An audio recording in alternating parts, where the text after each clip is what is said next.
নমস্কার, কেমন আছেন সবাই? আমি আজকে আপনাদের সামনে প্রনের একটা রেসিপি দেখাতে চলেছি। এটার নাম হচ্ছে লেমন প্রন রেশমি মশলা। এটাতে কি কি উপকরণ লাগে দেখে নিন। স্টেপ বাই স্টেপ আমি দেখাচ্ছি, স্কিপ করবেন না। এখানে প্রনটা আছে, যেহেতু এটা ফ্রিজে ছিল আমি একটু হলুদ দিয়েছি, নাহলে একটু গন্ধ বেরোয়। এটা সাদা করলেই ভালো।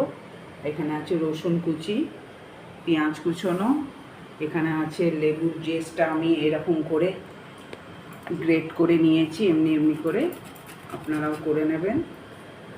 আর এখানে আছে আদা বাটা, লঙ্কাগুলোকে চেরা আছে, এখানে আছে আমন্ড আর নুন, এখানে আছে টক দই, কাজু, আমন্ড, কিশমিশ আর একটু আছে জয়িত্রী।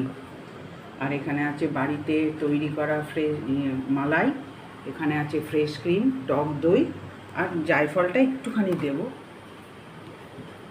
এবার পরের স্টেপে যাই।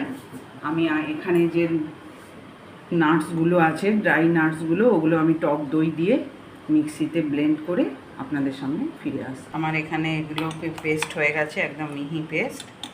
দেখুন, আমি এবার পরের স্টেপে আসছি, দেখতে থাকুন। আমি এবার মাছটায় নুনটা দিয়ে দিচ্ছি।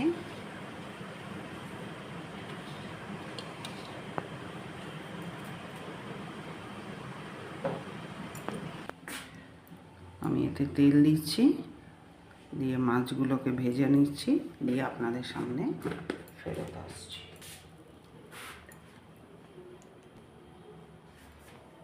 আমি এবার এতে মাছগুলো দিয়ে দিই, মাছগুলো ভেজে আপনাদের সামনে ফেরত আসছি। এখানে মাছগুলো ফ্রাই হয়ে গেছে, এবার আমি এগুলোকে উঠিয়ে নিচ্ছি, কেন এটা একদম কড়া হবে না। আর যেহেতু সাদা তেলে হচ্ছে, না করলে সাদা তেলে না করলে এটা খেতেও ভালো লাগবে না। আপনারা দেখতে থাকুন, আমি স্টেপ বাই স্টেপ আপনাদেরকে দেখাবো। এবার আমি এতে যে রসুন কুচিটা আছে এটা এতে দিয়ে দিলাম।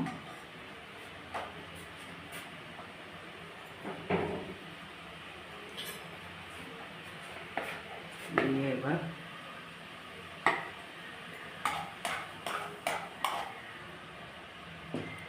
দেখুন রসুনটা ফ্লেভার বেরিয়েছে। এবার আমি এতে পেঁয়াজগুলো দিই।